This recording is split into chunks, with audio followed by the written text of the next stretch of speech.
Dave told me that the guards actually did come talk to him and tell him that there were a lot of people who were calling the jail and basically harassing the facility. What's going on, everybody? Welcome to After Prison Show, and in today's video we are going to switch gears just a little bit.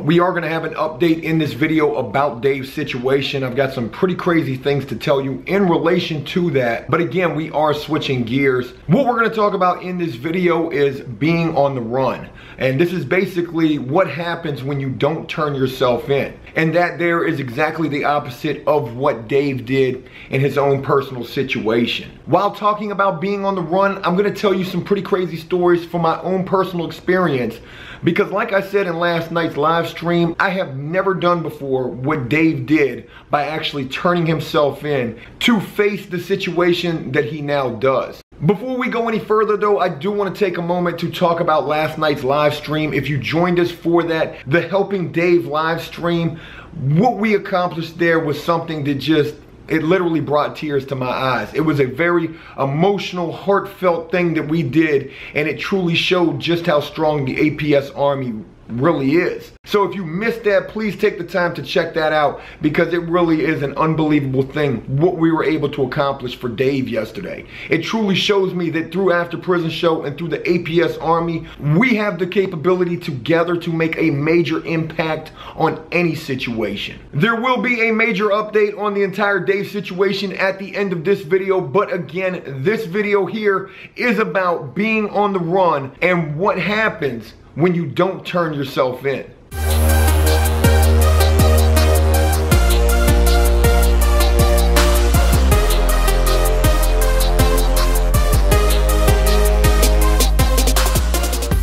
You know, throughout the course of my life and throughout the course of the many times that I have gotten in trouble in my past, my entire youth was basically a revolving door in and out of jail and dealing with the justice system, because I just continued to get in trouble.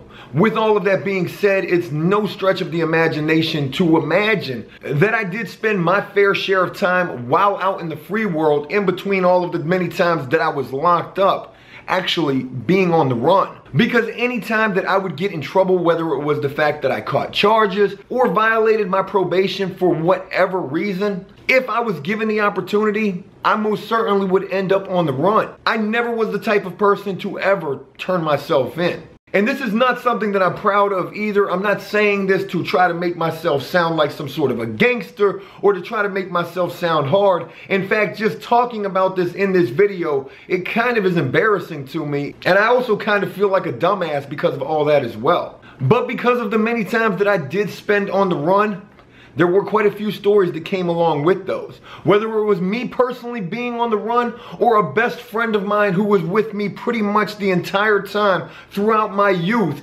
getting in trouble right along with me. If it wasn't me going through the situation, it was a good friend of mine who was going through it himself, and 90% of the time was right there along with me. The one thing that I do have to emphasize with being on the run, in my case and in my friend's case, who I'll tell you about in this video as well, is that in 100% of every case of a time when we were on the run, we always got caught. Whether it be sooner or later, in 100% of every time that we were on the run, we always ended up in handcuffs, being hauled off to jail. I can remember vividly the very first time that I was on the run. I've spoken about this in another video as well, and you may remember me talking about a time when I was 18 years old. I was living with a girlfriend at the time, and this was the very first time that I actually ever got in trouble. In fact, the person that I got in trouble with is the friend that I mentioned. There will be some stories of him as well in this video. But we had gotten arrested for a grand larceny because we were breaking into cars. It was one of the many stupid things that I did in my life,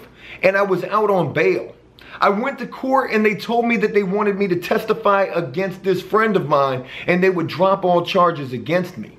But that was something that I wasn't willing to do. So instead of going to court, I decided not to. I decided that I wouldn't go to court and testify against my friend, and that I would rather just go on the run. And of course, this ended up with me getting locked up after the police came to her apartment, chased me for like about 1.5 miles, and then slammed me on the ground just to put me in handcuffs and haul my ass off to jail. But what I want to explain to you more than all of that is just what it feels like being on the run from the police. Knowing that there are police out there who are looking for you and never feeling comfortable because you have to spend the entire time that you are on the run looking over your shoulder and being so paranoid pretty much every single day that you're out there. Anytime that you hear police sirens or even see a police presence, I can assure you that is not going to be a very comfortable time at all. When you don't turn yourself in and the police then have to come find you, you can bet that this will only intensify the frustration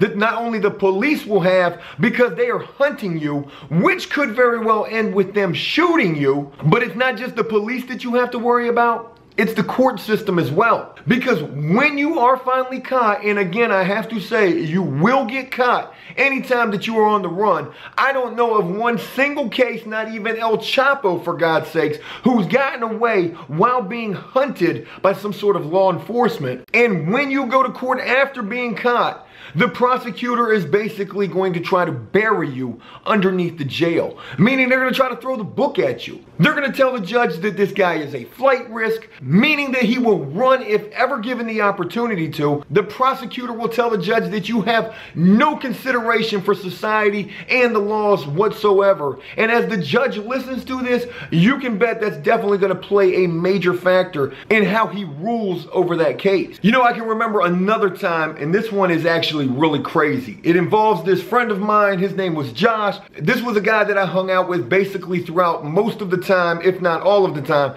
that I was getting in trouble in my past. But I can remember a time when he was on the run. We were staying in a trailer park. The front door of the trailer was open. It was nighttime, maybe like 9 o'clock at night. And I will never forget how this Chesapeake police officer just walked straight in through that open door of that trailer. And I'm sitting on a couch right in front of that door. I didn't even see this cop walking in until he was actually, well, walking into the trailer. And my buddy was sitting somewhere else, but this cop walked in and pointed right to my buddy and said, "Hey, you, stand up, put your hands behind your back." The cop said to Josh, he said, "What's your name?"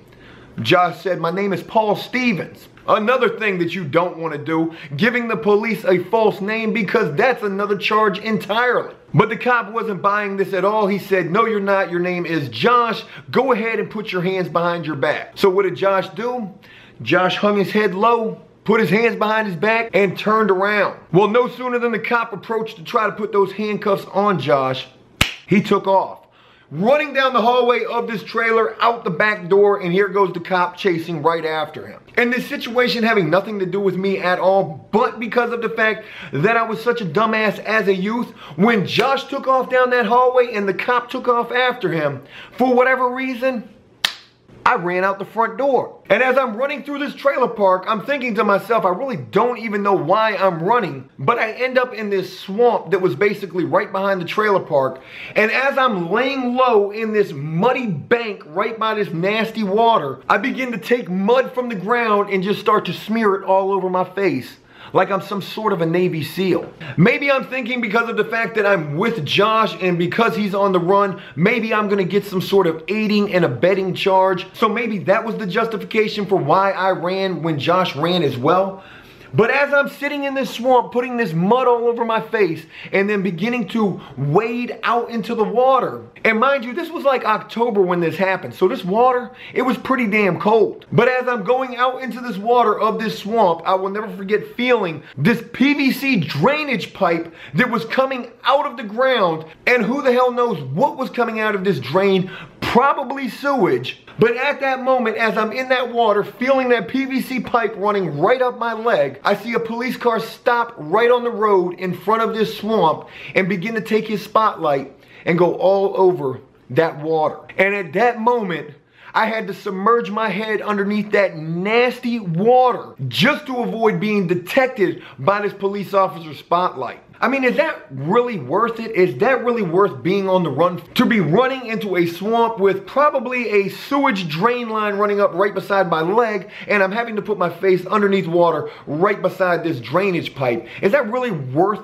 being on the run for? As I think back on this now, being older, being somewhat more mature, I think to myself, it's not. And long story short, we both did get away during this one time that Josh was being chased out of this trailer. I ended up meeting up with him at another trailer. I show up at this chick's trailer where I'm quite sure that if Josh got away, he would be at this trailer. I show up there, knock on the door. The girl answers the door. I've got mud smeared all over my face. She's looking at me like I'm crazy. She lets me inside of her trailer. And who else do I see inside there with her? Josh, standing there with no damn pants on and completely soaking wet. He would later tell me that while being chased by that cop, he ran toward the same nasty body of water that I did and went to dive into this water. And when he did, the cop grabbed the back of his pants and somehow he was able to free himself from these pants and get the hell away. We next had to have this girl take us out of this trailer park with not only Josh, but also myself in the trunk of her car. And though again, we did get away, well, more so Josh, because he was really the one who was on the run. Though he did get away during this pursuit, he was later caught. Again, I'm quite sure that in like 100% of the cases of being on the run, you're gonna get caught. And it's me mentioning all of this to you because of the fact that what Dave did in his own situation, he really did do the right thing. Because had he decided to run, he probably would have encountered at least one time when the cops were there trying to arrest him, no matter where or when. A situation like that was bound to happen. And again, because of the fact that he did turn himself in and face his situation like a man, that in itself will play in favor for Dave to some degree, whether it be a small or major degree, it is going to play in his favor. I do want to give you guys an update on Dave. I have talked to Dave today. I also did call his lawyer. I haven't been able to get in contact with him yet. I did leave him a message for him to call me back. Maybe the guy's in court. But I did talk to Dave today and he does seem like he's in good spirits. He's still sitting in medical isolation. He's not eating well at all back there. He's still in this small medical cell with this cellie of his. And he is expecting that he will be moved to general population at some point today. But there is a major update that I do want to tell you guys. It deals with last night's stream. One of the first things that Dave told me today when I talked to him was that he himself was also in tears last night, just over the immense outpouring of support that I was able to tell him he was receiving during that stream. But you know, with everything good, there also comes some bad, and there were some people who basically trolled Dave at the jail.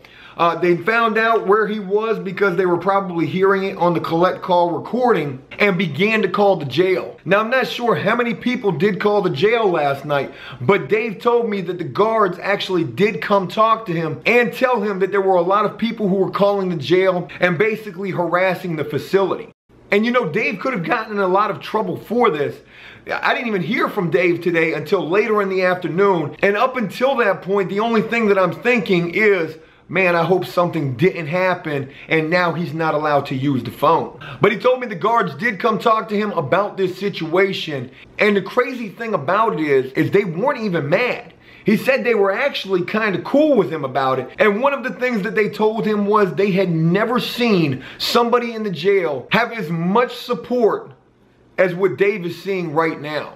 And the reason they were able to say this is because as all of these people, however many it was, were calling the jail last night, these jail officials actually went back and listened to Dave's phone calls from the live stream and probably were able to piece all of this together from those phone calls. Who's to say if they even didn't check out the live stream last night? But again, these guards did come to Dave last night and tell him that they had never seen somebody in the jail have as much support as what Dave is seeing for himself right now. And I'm grateful that it must seem that a majority of those phone calls were probably positive phone calls in support of Dave. I'm going to keep you guys updated with everything that's developing with Dave. I know he's going to have a bond hearing coming up probably sometime next week. I will be going to that. I am trying to get the video visitation set up for Dave. Hopefully I will be able to visit with Dave tomorrow, and if that is possible, I will have a video or possible live stream coming from that for you guys. And again, I just have to end this by saying, look, I am absolutely 100% just amazed, blessed, and grateful, and like humbled by this entire situation. Again, I didn't know how this would be received by After Prison Show, by the APS Army, with the fact that here goes one of my prison buddies having to go back to jail. Again, going back to jail for something that's pretty much bullshit, and hopefully all of this will work out in the end. But I was so amazed by the immense outpouring of love and support all of you guys have shown throughout all of this.